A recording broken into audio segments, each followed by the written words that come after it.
Hey there, chatters. I'm Nat. And I'm Kat, and welcome to the Crime Chat. I'm your forensic femme fatale, Natalie, is your true crime haddock connoisseur. Yes, we're just two normal girls, right? Obsessed with Sure. dark crimes, evil minds, and occasionally the unknown, like any other normal girl. Well, here's your disclaimer, because it's not normal. The following Crime Chat contains adult content and descriptions of potentially violent scenarios. Today's your listener discretion is advised. Yes, you've been warned. But before we get into today's crime chat, Kat, what shenanigans have you been up to? Really not a whole lot. I've been working on my website a lot. Mm-hmm. I've got a couple blogs that I've put up, and I just put out a short story that I saw I that. had. So I've kind of redone, starting to put some things out there. I've been working on it quite a bit. It's time consuming. Well, yeah. But other than that, what we've been watching is Landman. Kind of got all caught up on that. That's such a good series. It really is. Mm. Highly recommend it. Highly recommend it. Have you ever watched it? I have not. I know you've referenced that before, and I'm Yeah. like, I've seen it, but I just haven't checked it out yet. I haven't really committed outside of Stranger Things. I haven't really committed to watch a show. Right. No, I get it. Because there's so much out there. There's so much. But Sam Elliott is just phenomenal. Phenomenal. I mean, Billy Bob Thornton is, of course, too. But man, Yeah. just phenomenal in this part of season 2 that we've seen so far. And it feels like it's kind of coming to an end for season 2. Just, hmm it's great. You get hooked. You get hooked right in. I gotta check that out. I need a good something. I mean, I still have you been keeping up with Yellow Jackets? It hasn't a new one come out? A new season? Well, the last season, Oh, yeah. did you see it? Yeah. Yeah. Okay. All right. Have you watched it? I didn't watch the season, but I cheated Mm-hmm. and I watched a recap on YouTube. So yeah, so like I kind of know what's going on, Yeah. but I haven't, no, Oh, I haven't done that the other either. thing that we were watching is Ghosts. I've talked about that before as well. It's a Hmm. cheeky Ghost UK came out first, and then at least I think. But there's a Ghost UK, and then there's Hmm. a Ghost, well, US. But it's really cute. It's a really cute show. That's it. What about you? Nothing. I've done nothing. I've honestly just been working. Well, yeah, after the That's it. holidays, back to work. I know. Yeah, I know. I had a good break. You had a good break? I Nice did. relaxing break? I did. Yeah. Yeah. You know, trying to have some normalcy. Hmm. Some normalcy, Hmm. but we'll see. We'll see. Well, for an intro, we really don't have an intro for me to do. You said do whatever you want. So, Yep. because Stranger Things is so sadly over, I know. and we're I know. grieving, I thought I would wrap Hmm. up kind of this big event with what Netflix says are the 14 most talked about events and or episodes according to an internet poll. I will say the season 5 has not been tallied yet. So it's the most talked about episodes and events from season 1 through 4. So I'm going to start with season 1. And Okay. it's going to throw you down memory lane because when I was going through Okay. and I was looking at this, I was like, oh yeah. Oh yeah. You got to start at the beginning. Season 1, chapter 1, The Vanishing of Will Byers, where it all began, November 6th, Hmm. 1983. The Yeah. young Mike, Lucas, Dustin, Will playing D&D in the Wheeler's basement. Karen cuts the game short and says, "Y'all, time to wrap up. Time to go home." Will, on the Hmm. way home, gets followed by this shadowy creature, and he disappears. The drunk sheriff, Jim Hopper, tries to calm the frantic mom, Joyce Byers, on the hunt to find Will. And then we're also introduced to Nancy, Mike's sister, Hmm. her hunky boyfriend, Steve the Hare Hmm. Harrington, and then her BFF, Barb. Oh, R.I.P. Barb. Yeah, Barb. And a nameless girl found in a hospital gown with a buzz cut. This is where the adventure begins. There's actually a what do they call that when there's a Mandela effect Yeah, for season 1 yeah. with people saying that not Steve. What's his name? The other character that fell in love with Oh, Jonathan? Nancy. Jonathan. Jonathan. That Yeah. Yeah. Jonathan took a picture of her through the Yes. window.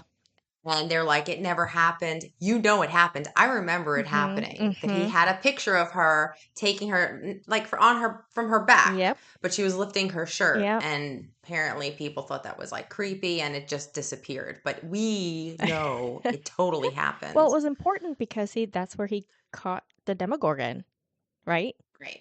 That's Mm-hmm. where we are introduced to said creature. So the second one is season 1, chapter 3, Holly Jolly. Barb fights for her life.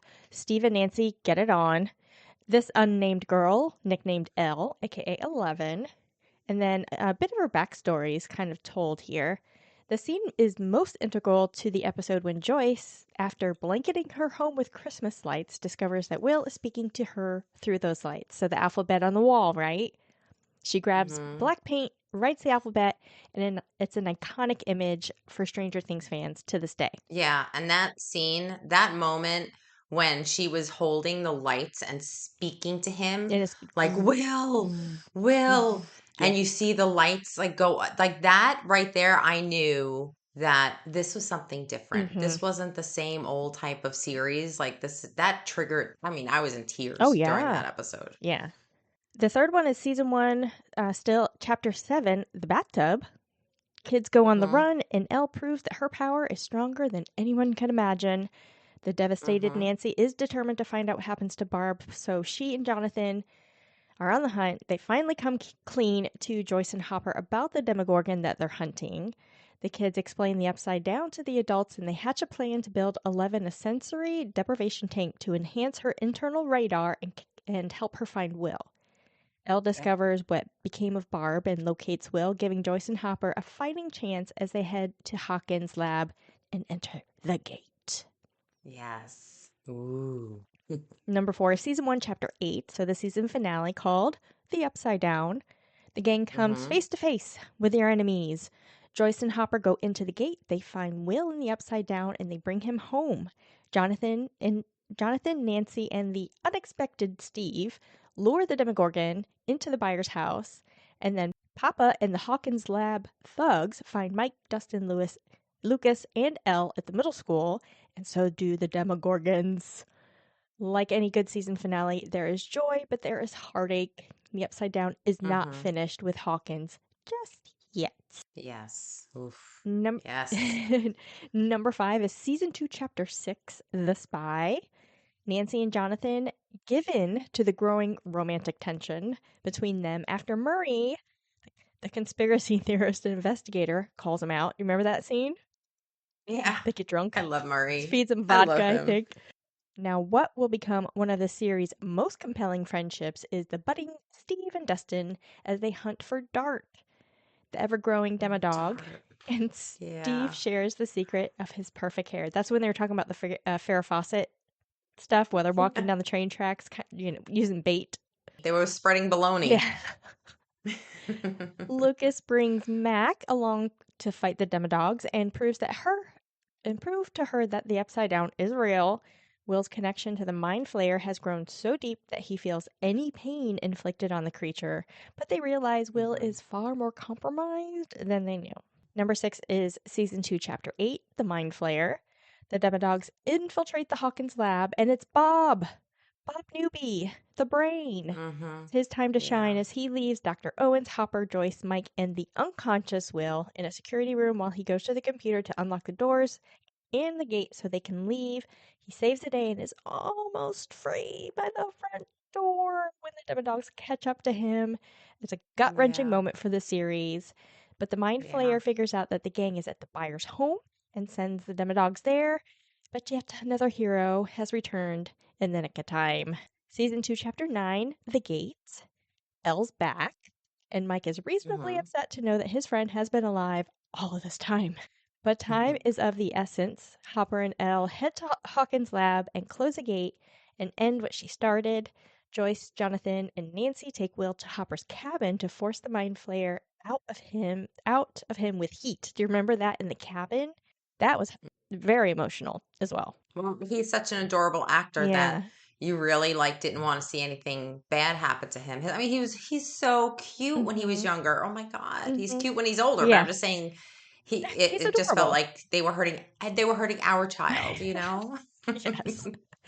So Billy, Max's stepbrother, crashed at the buyer's home, and he and Steve had a little tussle. In a moment Hmm. reminiscent of The Exorcist, the Mind Flayer finally leaves Will's body, and Eleven does what she does best, exerting all of her power to close the gate. The kids finally get their chance to go to the snowball dance, and Hawkins is safe Hmm. for now. Yes. Yeah. Number 8, Season 3, Chapter 4, The Sauna Test. The slimy Mayor Klein gets a much deserved beatdown from Hopper as he and Joyce investigate the mysterious large Russian who attacked him at the lab. At the Starcourt Hmm. Mall, we're introduced to Robin as Dustin and Steve recruit Erica Sinclair, Lucas's sister, to crawl through the ducts to the top secret room where the Russians have been storing boxes. And they also find that eerie green substance right before that they learn Hmm. that the room that they're in is an elevator and they go Yeah. Oh. shooting down. And then, meanwhile, at the pool, Mike thinks of a plan to trap Billy in the sauna and use it to figure out definitively if Billy is under the influence of the Mind Flayer. And they get the answer they expected, but Elle is injured when they realize just how strong Billy, aka the Mind Flayer, has become. Season 3, Chapter 8, The Battle at Starcourt. The 4th of July. Fireworks are going, but the entire gang is together at the mall, filling each other in on the two notable threats, the Russians and the Mind Flayer. They devise a multi-part plan. Murray, Hopper, and Joyce will make their way to the Russian gate below Starcourt and destroy the machine that keeps it open. And then Steve, Robin, Erica, and Dustin will get Dustin's radio tower to transmit instructions to Murray and company. And then Nancy, Jonathan, and the rest of the kids get try to get away, but are trapped in the mall by Billy. And then remember when he kind of drove up and there was something that was like Hmm. missing from her car or something like that where she couldn't leave. All breaks through Billy's mind barriers. Dustin sings a duet of Never Ending Story with Susie Poo. Joyce has to pull off a risky maneuver, turning two keys to destroy the Russian's laser, and Lucas holds off the monster-sized mind flayer with fireworks. Now Yeah. that is the season 3 finale where we thought Hopper's gone. There's no way Yeah. he survived that. Yeah. So the next one is 10, season 4, chapter 1, The Hellfire Club. Elle, who is going by the name of Jane, is in California with Will, both adjusting to their new school and Elle's loss for superpowers. Lucas has joined the basketball team and rejected his nerd status, while Mike and Dustin have joined the Hellfire Club, a new D&D group led by Eddie Munson. Mm. Max is spiraling after Billy's death, getting through it only by listening to the unofficial song of season 4, Kate Bush's Running Up That Hill. Meanwhile, hallucinations of an evil voice and a chiming clock are haunting cheerleader Chrissy Cunningham. In search of a drug to stop her symptoms, she turns to Eddie, but it goes into a trance inside Eddie's trailer home. And in this episode, that gave the world Eddie's much quoted line, Chrissy, wake up! Wake up, Chrissy! Chrissy, wake up! Yeah. Chrissy, wake up! Chrissy, wake up! And in Chrissy's mind, we get our first glimpse of Vecna. Yeah. Number 11, season 4, chapter 2, Vecna's Curse. The good news is that Jim's alive. The bad news is Hmm. Chrissy's dead, and all of Hawkins is reeling. Joyce and Murray reach out to the mysterious Russian contact to try to find Jim's whereabouts. Eddie is on the run as a murder suspect. With Robin and Steve's help, Max and Dustin search for Eddie, suspecting that what happened may be connected to the Upside Down. Suspicion confirmed. Nancy investigates Chrissy's murder and learns about a man named Victor Creel who murdered his entire Hmm. family in 1959 in the same way that Hmm. Chrissy appears to have been killed. Mike makes his way to California and learns that Elle hasn't been fully honest about how she's adjusting. In fact, Hmm. she's been bullied. Meanwhile, Yeah. Vecna chooses his next victim. Season 4, Chapter 4 is this number 12. Dear Billy. It was the image that defined Season 4, Max suspended high above the gravestone under Vecna's thrall. But she does see it coming. Max figures out that the same symptoms that Chrissy and Fred had the weeks before their death are the ones that she had also been experiencing. Remember the headaches and Hmm. everything like that? Yeah. So she figures out that it's only a matter of time before she's next and writes her friends letters to read once she's gone. Nancy and Robin pretend to be a graduate student to get an interview with Victor Creel. Robert Englund, he played Freddy Krueger. Yes. Yeah. Yep. Th- No eyes. He had no he had no eyes, right? eyes, yep. They learn Yeah. that he didn't actually kill his family, but awoke from a trance to find his wife and daughter dead and his son in a coma. Mm-hmm. Robin pieces together that the music that saved Victor's life that day, and they relay the information just in time to Dustin, Lucas, and Steve, who quickly put Max's headphones on, saving her life. In Alaska, Joyce and Murray meet the eccentric Yuri. At the time, back in California, Mike, Will, and Jonathan plan to escape from the agents who are babysitting them so they can go Mm-hmm. find Elle. Number 13, Season 4, Chapter 7, The Massacre at Hawkins' Lab. Here we get to the gritty details of who Vecna is. It's such a huge portion of like that backstory of the why, Mm-hmm. right? How he came to be and how 11 is linked to him. We also get the reunion of Joyce and Hopper at the Russian prison after he faces off against the Demogorgons. Another epic scene in the prison, in the Russian prison. Dustin Mm-hmm. figures out that the portals in the Upside Down are at the sites of Vecna's murders, information he relays to Nancy, Steve, Robin, and Eddie, who are stuck in the Upside Down. Remember they jumped in the water? Mm-hmm. Yep. They all make their way to Eddie's trailer where Dustin opens the portal, and they're almost through the opening when Nancy is put into a trance by Vecna. Over the Nina project in Nevada, 11 is in the process of regaining her lost memories. Both 11 and Nancy simultaneously see what actually happened at Hawkins' Lab in 1979, that the massacre that was carried out by Brenner's first failed experimental child, Henry Creel, aka One, Mm-hmm. aka Yeah. Vecna, and it was 11 Yeah. who sent him into the Upside Down. And the last one, Season 4, Chapter 9, Piggyback. With the fight for Max and all of Hawkins, the season 4 finale is a wild ride. The four-phase plan: the Hawkins group prepares to enter the Upside Down and summon Vecna to his house. The others find a way to team in Hawkins from afar. Joyce and Hopper return to the prison, where they inflict damage on the portal there and fight the Demogorgons to distract the hive mind. 11 realizes she can protect Max's mind from within the void, and Will, Mike, Jonathan, and Argyle — remember Argyle? He's the cutest. He was so funny. They built her a sensory deprivation tub at the pizza place. 11 searches for Max in her memories. Eddie shreds on his guitar to distract the Demobats. And Robin, Steve, and Mm-hmm. Nancy attempt to creep up on Vecna while he's distracted in the house. And it truly takes the entire clan to spread out all over the world, working against impossible odds to get Vecna to lose his hold on Max. But the damage has Yeah. been done. The veil between Hawkins and the Upside Down is finally torn down. So that is from season 1 to season 4, the top and most talked about like episodes and events. But of course, Mm-hmm. I'd be remiss if I did not add the two top events that stuck out to me from season 5. The first, Will the Wise, aka the Yeah. sorcerer, that moment when Yeah. he had his powers. And then, of course, Mm-hmm. Joyce's kick ass, don't fuck with my family, or you fucked with the wrong family moment. Yeah.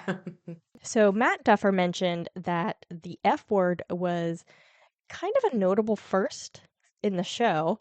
However, Billy Mm-hmm. did say it at one point in time in season 3 during the sauna test. So I guess technically it wouldn't count as the first time, but it was muffled and it didn't really Yeah. kind of come across. But they were looking for the real moment that would deserve such stronger language, and they were saving it for something. And if and he said, if we're going to go there, this is the moment for it. Let's give it to Winona. Mm-hmm. And, Yeah. and then Russ said, we also talked about who should deal the final blow to Vecna.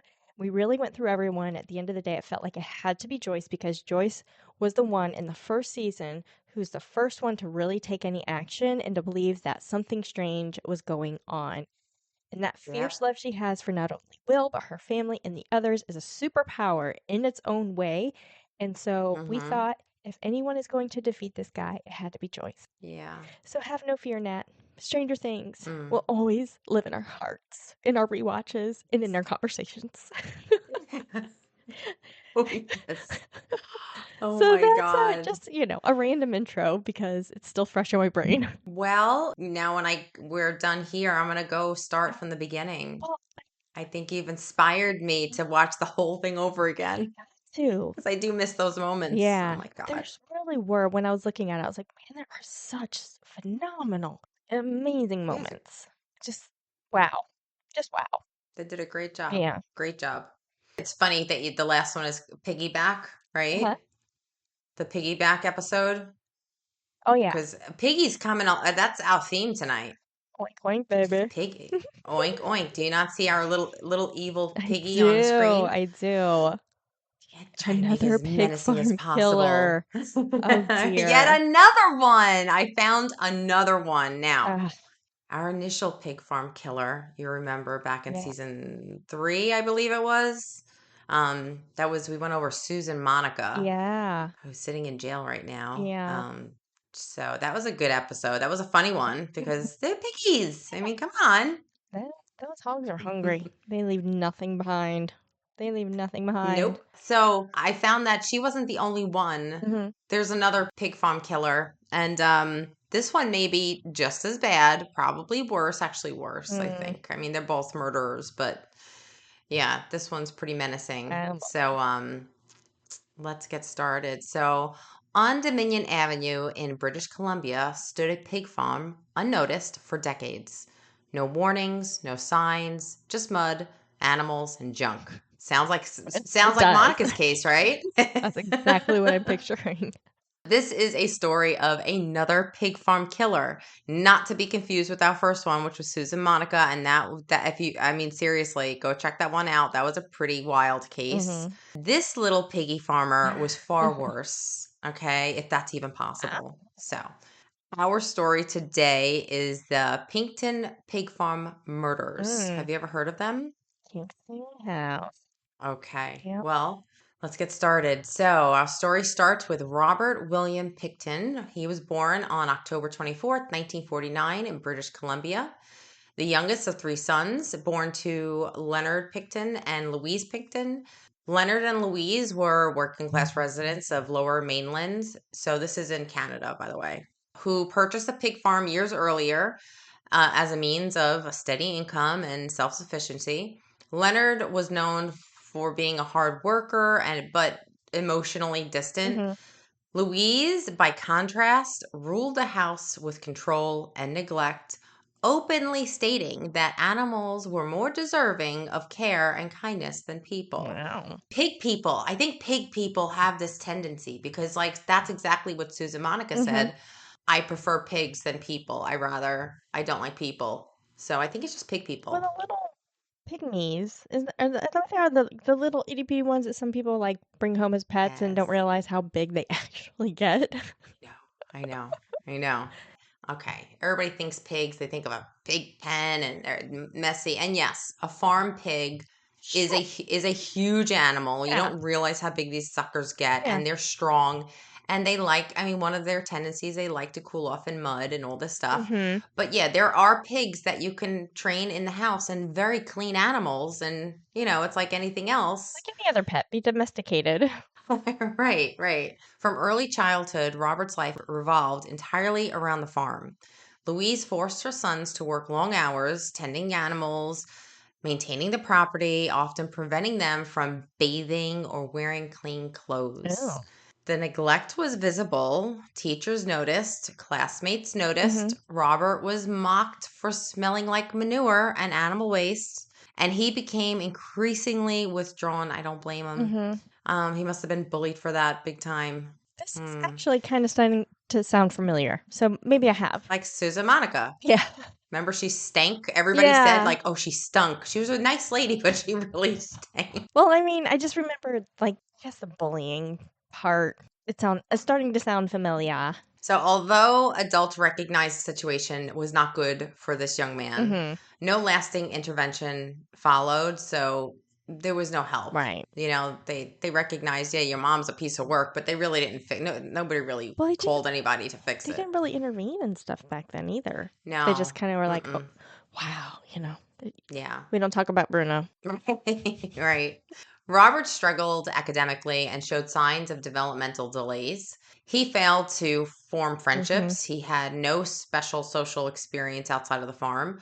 Eventually, he dropped out of school altogether. By adolescence, the farm was no longer just where he lived. It's the only thing he knew. Mhm. His entire world was at the pig farm. Yeah. In 1978, Leonard, the father, passed away, leaving the farm under the control of the mother and her Mhm. sons. Louise remained the dominant force in the household until her death in 1986. But by that time, Robert was in his mid-20s, socially isolated, poorly educated, and completely dependent on the property where he had been raised. Locals described him as strange, crude, and socially inappropriate, particularly towards women, Oh boy. but largely harmless. Few people paid him much attention. It's always the case. It's Mhm. always the case. Mhm. Robert's older brother, David, was different. David was more socially compatible and later started his own trucking business. He had connections in bars and biker circles and blue collar social scenes around the lower mainland. Mhm. Over time, David became the public face of the farm while Robert remained largely invisible. Now, in the early 1990s, the Pinkton farm began to host gatherings. At Mm. first, they were small barbecues, drinking parties, people that David knew from the local bars. He invited them over.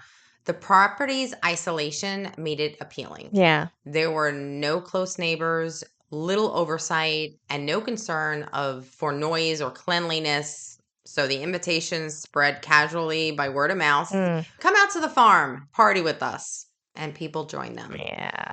Those gatherings grew quickly. A building on the property was converted into a crude nightclub known as the Piggy's Palace. Mhm. Large parties followed, some drawing hundreds, eventually thousands of people. Mhm. Music blared through the barns, alcohol flowed freely, drugs followed, sex workers arrived, sometimes invited by guests, Yeah. sometimes through informal street networks drawn by the promise of money and drugs.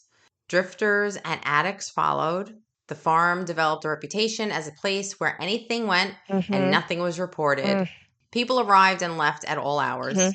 No one tracked who stayed. The disorder became their cover. Perfect. Wow. I Perfectly know. piggy. At the same time, women from Vancouver's downtown east side were disappearing. Disappearances began as early as the 1980s, before the parties really reached full scale, but they accelerated through the 1990s. Women failed to return to their shelters, court dates were missed, welfare checks went unanswered, outreach workers made notes, families filed missing person reports. Police logged the reports, but each case was treated as an isolated event. Many of the women were Indigenous. Many struggled with addiction. Mhm. Many were involved in survival sex work. The prevailing assumption was brutally simple. They moved on. They changed the city. They moved to a different city. And they just slipped deeper and deeper into street life. They're not going to be missed. They're Right. going to be looked It's for. terrible. Yeah. Mm-hmm. By the early 1990s, community advocates and social workers, people who knew the rhythms of the neighborhood, began to notice patterns. Women who were normally reliable were suddenly gone. The first real alarm came from the community, but not from the police. Like the community had to say, "Hey, police officers, do your job. Like something's happening here." Yeah. And they're just like, "Oh, they just left. They just." And you're going to see this as a reoccurring thing, and I do have like um an aftermath at the end Mhm. with the Canadian police and Mm. stuff. So Mhm. by the mid 1990s, advocacy groups were publicly pressuring authorities, arguing the disappearances were not random. Still, police response remained slow. Mhm. Internally, some investigators discussed the possibility of a serial offender, but without bodies, crime scenes, or cooperative witnesses, the theory struggled to gain traction. Mhm. A critical opportunity came March 1997 when a woman escaped the Pinkton farm after That's being handcuffed and right. stabbed. Yeah. She suffered serious Yeah. injuries and required emergency medical treatment, but she survived. She identified Robert Pinkton as her attacker and named the farm as the location of the assault. Mhm. With this witness, police investigated the property. They interviewed Robert and his brother David. Officers observed extreme filth with the pigs Mhm. roaming around freely. Mhm. There were junk piles, there were dilapidated buildings. but nothing constituted a direct evidence for a homicide or assault, or it was a pig pen, it was Yeah. the whole house. The survivor, who struggled with addiction and trauma, was treated as unreliable Mm, despite consistent statements and serious injuries. yeah. Prosecutors declined to proceed, citing insufficient evidence. Charges were dropped and they walked free. Hmm. The filth covered the evidence, like legit. The filth covered all the evidence in that place. In the years that followed, police returned to the farm repeatedly for unrelated issues, noise complaints, zoning violations, and odors. They interviewed neighbors and partygoers. Pinkton's name appeared more frequently in discussions about the missing women, though. Hmm. The community was talking, Hmm. but everything that they were telling the police, it remained like fragmented. Like there wasn't a full scope of the story going on. Like nobody really looked at it. Oh, this is a big picture here. Like they just didn't take it Well, seriously. that's why they investigate to put things together. You know, yeah. Yeah. The farm was dismissed as unsanitary, but not criminal. What police failed to recognize was that the farm itself was a crime scene. Mhm. According to later confessions and forensic evidence, Pinkton used the chaos of the farm to target the women society had already ignored. Hmm. He lured them with promises of money, drugs, and a place to stay. Once there, they were isolated. He restrained them, sexually assaulted them, and killed them by stabbing or strangulation. Their bodies were dismembered. Some remains were buried on the property. Others were stored in freezers. Some were fed to the pigs. Forensics testing, this is gross. Forensic testing later confirmed that human DNA had been mixed with pork products that were processed on the site. Yeah, they sold some of the meats. Yeah. Yeah, the DNA was, yeah. Yeah. Mm. By 2001, the number of missing women could no longer be dismissed as coincidence. At least 60 women from Vancouver's Wow. downtown east side had vanished over the years, many of them without explanation, bodies, or resolution. The pattern was undeniable. In response, police from the Royal Canadian Mounted Police and the Vancouver Police Department and the Missing Women's Task Force decided to get a strategy together. Like, Hmm. let's all come together Hmm. and compare notes. Come on. Sharing information. Hmm. Yeah. Instead of direct interrogation, investigators launched a Mr. Big undercover operation. Mm. Posing as members of a criminal organization, the operation ran for months. Pinkton was slowly drawn in. He felt accepted, valued, and safe. And once he believed that he was amongst people who understood him, he began to talk freely. So, like at the bars, they would just have an Hmm. undercover guy staying. Slowly building the Right. And it took trust. months for that guy to constantly Yeah. go to the Yeah. bar to be looked at as a Absolutely. local? Yep. During recorded conversations, Pinkton spoke about police attention, about trouble coming his way, and about things that he believed other criminals would understand.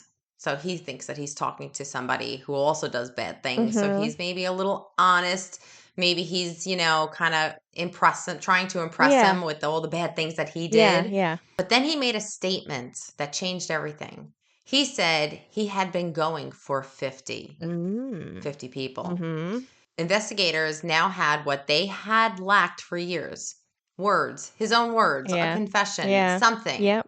On February 6, 2002, police executed a search warrant at the farm, at the Pinkton farm, Hmm. for illegal firearms.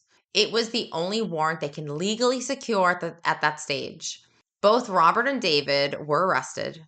During the search, officers observed items and the conditions that raised immediate concerns related to the missing women in the investigation. Sorry. And this was like 5 years later that when after the one woman escaped. Yeah. Yeah. Years. Yeah. They dropped that case. They totally dropped it. She Yeah. was unreliable. There was nothing to see here. So years went by. And that's another thing we'll wrap up in the end.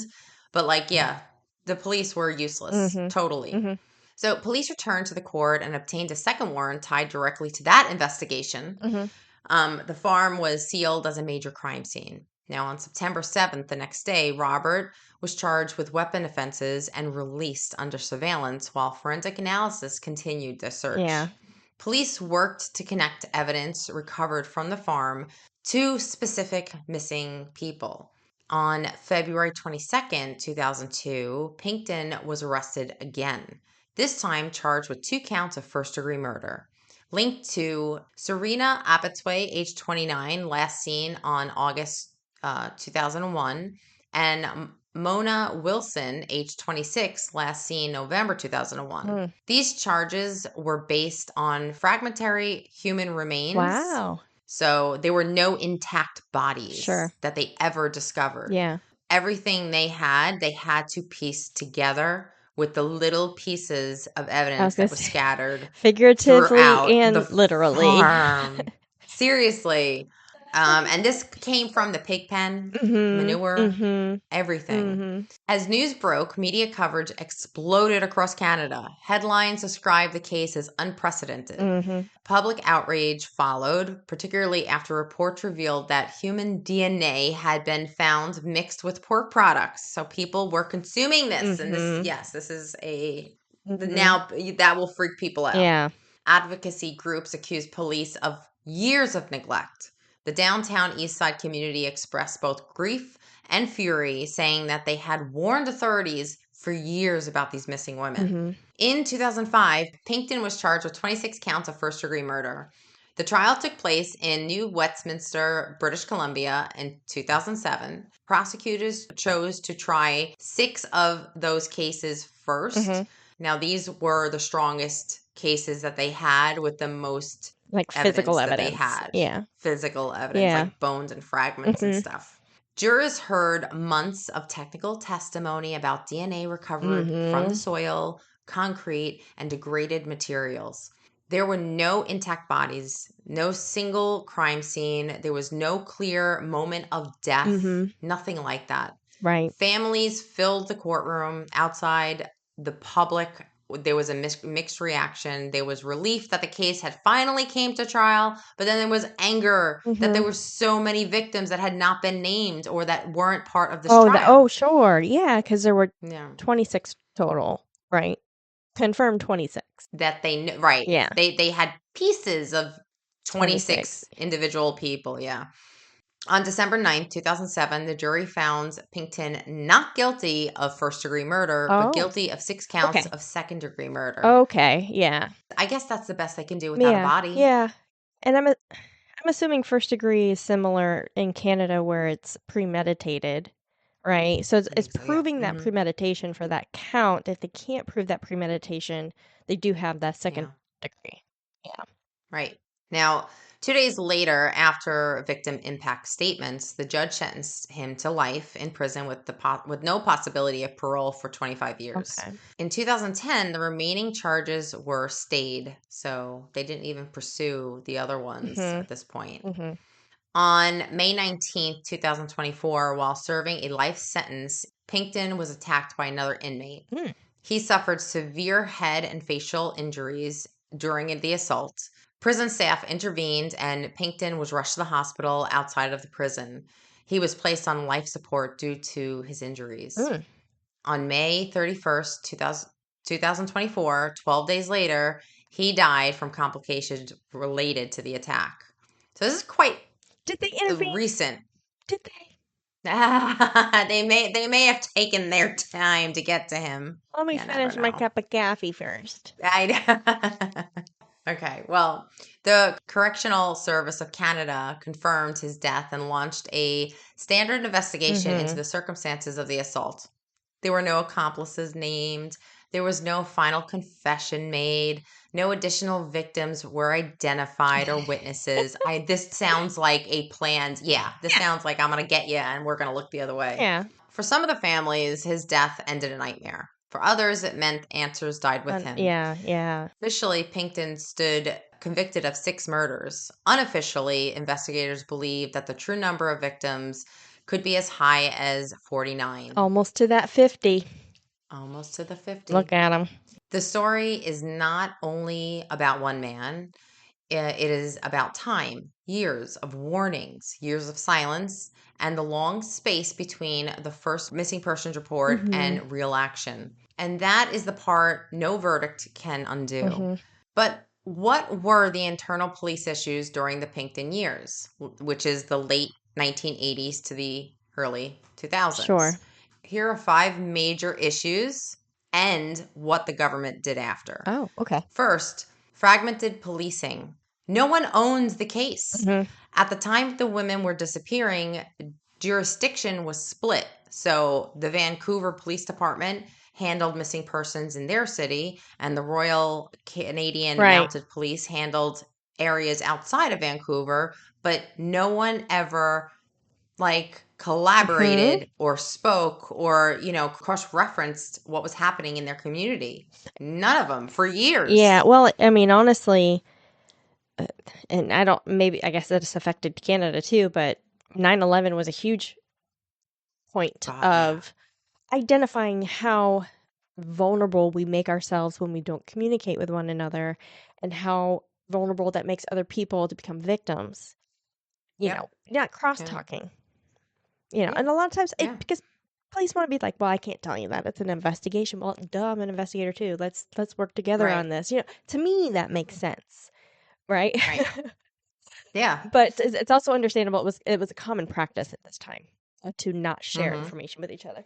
Because of that, what happened was information wasn't shared consistently, Mm. patterns were missed, reports sat in separate databases, and tips didn't always cross city Yeah, boundaries. So women disappeared in Vancouver, the crimes happened outside of Vancouver, and the gap it mattered. did. So basically, Yeah, yeah, it's a big mishap. yeah, Number 2, missing women were not prioritized. sure. This is the hardest truth, and it was later officially acknowledged.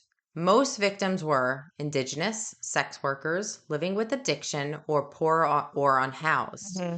Internally, many disappearances were treated as lifestyle related, Yeah, voluntary, and low risk. yeah. Well, that reminds me of the Alaska human hunter one that you did too. The person that that Yeah. they weren't really looking for because she just was kind of that way. Right. And that was really heavy on Indigenous women in Right. Alaska Yeah. because they were going missing at a rapid rate. I mean, I think there's a show on Netflix. Oh, God, Dark Winds or something Yes. that is not based in Alaska, but it does kind of highlight the hypocrisy of like how many Indigenous women go missing Right. from those communities. And because they don't have an established police force the way, the cities would because Hmm. they're on a reservation or something, Hmm. they really, I mean, it's terrible. It's just terrible. Yeah. So, missing person files were often closed too quickly, assuming women had moved or resurfaced elsewhere. Yeah. Later inquiries confirmed that this was a systemic bias and it wasn't based just merely on bad decisions. Like Yeah. this was kind of built into the system that people just Hmm. didn't worry about those communities. Right. Number 3, no central missing person database. During these critical years, there was no centralized real time database. Yeah. Files were paper, they weren't siloed. Officers really couldn't Yeah. see if there were trends that happened over time. There was no This ether made to it, tap into at the time. no, Yeah. this made it extremely difficult to answer basic questions. How many women went missing? We don't know. Where did they go missing from? We don't Yeah. know. Yeah. And this pattern, I mean, this was over years and decades Hmm. of this happening. Number 4, the 1997 survivor case collapsed internally. So the woman who escaped Pinkton's farm in March 1997 should have changed everything. Yes. But the crime scene was not properly secured. Obviously, it's a pig farm. Okay, we already know that, Yeah. but still, they initially could have gotten there and did like an investigation and probably did. I mean, she was stabbed. Hmm. They would have found her blood Hmm. somewhere in that farm. Yeah. Blood evidence was misinterpreted. The victim's credibility was questioned Sure. because of her background, and prosecutors felt that the case was too weak to proceed. Probably because defense would have gone after her character and they would have That's weakened her terrible. character on So messed as up. yeah.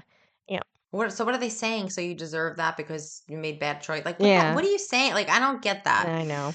So police did admit that this was a critical failure. Mm. Now, last one, the lack of trust between police and the community.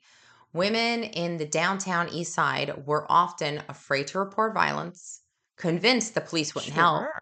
and they were also warned by their peers not to cooperate with police because they couldn't trust them. Mm-hmm. And this meant fewer witnesses, less intelligence, delayed tips. Yeah. I mean, it just was terrible. Yeah. By the time police actively sought community cooperation, trust had already been eroded.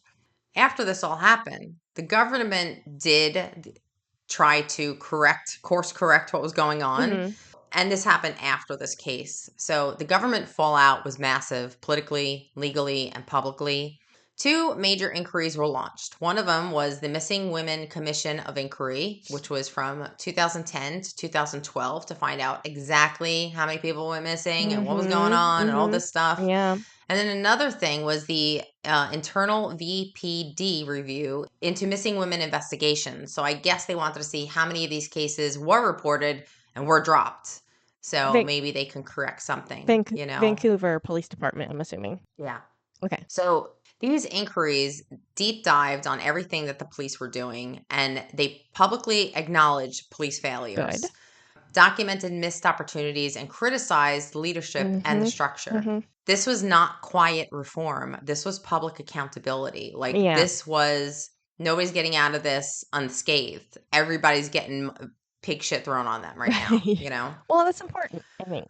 I mean, in order to rebuild it, you have to admit your faults, you Yes. know? Yeah.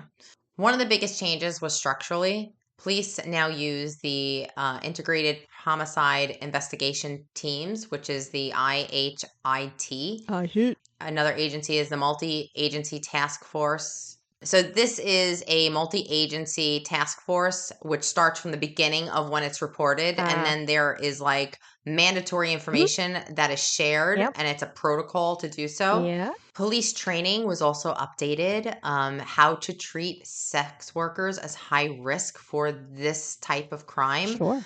They recognize patterns of predatory violence and also to reduce bias when treating like addicts or homeless people. Like, yeah, I Yeah. guess they had this, internal, like, well, you're on the streets. I Yeah. mean, what else are you gonna? They kind of like had to retrain that. That's snobby. I don't know. Anyway, You're reminding me of the class that I taught a couple semesters ago, Ethics in Criminal Justice.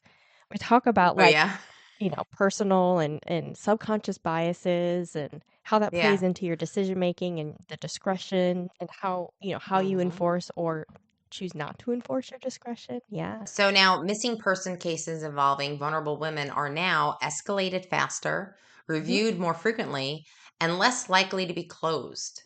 Good. Yeah. The Pinkton case became part of the broader reckoning around missing and murdered Indigenous women and girls, the MMIWG in Canada. Okay.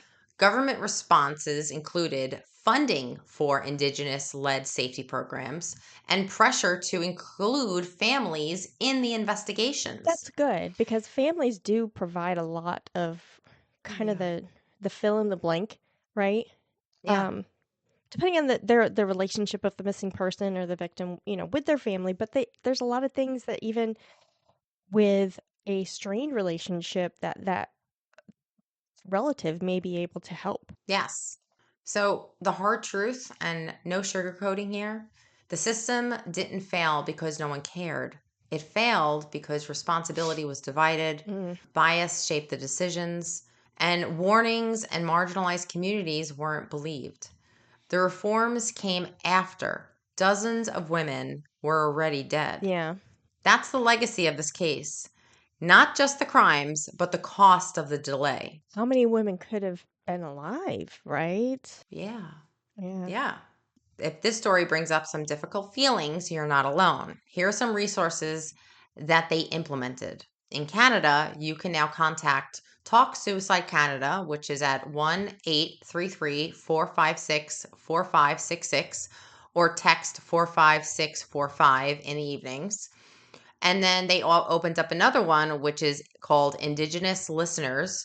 Hope for Wellness is available at 855-242-3310, also at hopefulwellness.ca. In the United States, call the 988 to reach the suicide crisis lifeline if you ever need to. But that's basically another pig farm killer story. It stinks. So we've officially have covered the world of pig farm killers. Oh, I'm sure there's this more out point. there. We will find them. We should just do a series of pig farm We killing. could just do like segments, pig segments. Pigs. It's time for the pig segment. Oink, oink. Oh my God. Just made up a little It's crazy. jingle. There you go. Yeah, Wow. it's crazy. Yeah, you know, as you were kind of going through it, I do remember hearing some of that story before and how just there were a lot of things and knowing the history of like general police forces kind of in that era, having an understanding of what that general organizational mentality was like. Yeah. And it did filter from the top down, and it still does. Oh, yeah. Organizations still filter from the top down. You know, there is, okay, so not related to this case, but related to the Canada and the police force. Wine and Crime. Remember my favorite case that Yeah. Amanda ever did was Bruce MacArthur. Yeah. Christmas Crime. Yeah. Same thing happened where because Bruce MacArthur was a serial killer in Canada, and he killed gay men. And the same thing applies here, where police were not believing that community and they weren't at high risk and they were treated the same way, where they weren't following through with these reports. And these people, I mean, he was just killing people left and right. Yeah. And because they were a marginalized community, nothing was taken that seriously where they pushed the cases forward. Yeah. They just dropped the ball all the time. Yeah. So unfortunately, yeah, it's great that there's corrective measures happening here, but trust, it takes years to build and a second to ruin. So I think Canada has a long time before the community truly trusts that they have their back. I mean, once again, Canada police, probably great now. There's good police officers, there's bad police officers, but like the system, like before, it's not that they didn't have police that cared. They did have police that cared, but the system failed them. Yeah. So yeah, rest in peace to all the victims of this monster. And no piggy was harmed in this case, nor were they guilty of homicide. Because Kat also went over that, I think, in the other pig farm killer. Yeah. The baby pig farm killer. Yeah. You went over the times when pigs were put to trial. Yes. For murder. Yes. That's right. They were put to trial for murder, even though they're like, I don't know, because that was probably late 1800s, early 1900s or something around that time frame. Yeah, it was crazy. So this is technically our third piggy killer. Piggy related to something with pig related something. I don't know. Okay, now I want bacon. All right. Well, we wouldn't dream of leaving you hanging. For more chilling details and twists in this case and many others, check out After That Crime Chat, available exclusively on our Patreon. And don't forget to follow us, Crime Chat with Nat and Kat, on Facebook, Instagram, YouTube, TikTok, X, and Rumble. See what we got going on. Want more chilling content, behind the scenes chaos? Become a VIP chatter to our Patreon. You'll unlock bonus episodes, bloopers, exclusive sneak peeks, and even free merch.